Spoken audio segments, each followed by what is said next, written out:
Hi guys, finally Baahubali the epic movie అయితే చూశాను భయ్యా. నేను మాత్రం సినిమాని చాలా బాగా ఎంజాయ్ చేశాను.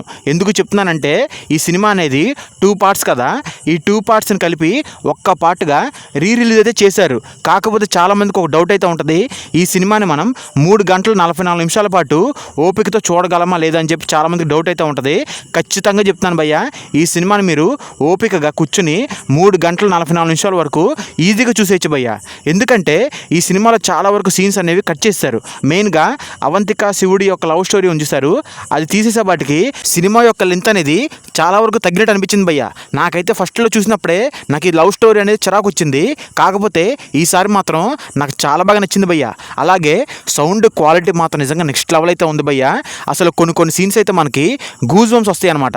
లిటరల్లీ చెప్తున్నాను, చాలా రోజుల తర్వాత ఈ సినిమాని థియేటర్లో చూడటం వల్ల ఏమో తెలియదు, కానీ నేను మాత్రం చాలా బాగా ఎంజాయ్ చేశాను భయ్య.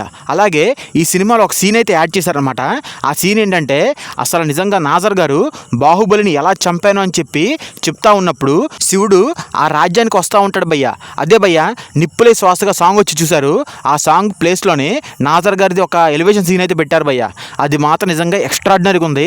నాకు మాత్రం చాలా బాగా నచ్చింది భయ్య. సినిమా మొత్తంలో కూడా ఈ ఒక్క సీనే భయ్య కొత్తగా యాడ్ చేసింది. ఇక సినిమా మొత్తం కూడాను నార్మల్గానే ఉంటుంది. కొన్ని సీన్స్ మాత్రం ట్రిమ్ చేస్తారనమాట. అంతే భయ్య, నాకైతే సినిమా చాలా ఓపికగా అయితే నేనైతే సినిమా చూశాను. అసలు నిజంగా నాకు మాత్రం చాలా బాగా నచ్చింది. ఈ సినిమా మీరు కూడా ఆల్రెడీ చూసుంటే కనుక మీకు ఎలా అనిపించిందో కింద కామెంట్లో కామెంట్ చేయడం మాత్రం మర్చిపోకండి. Thanks for watching my video.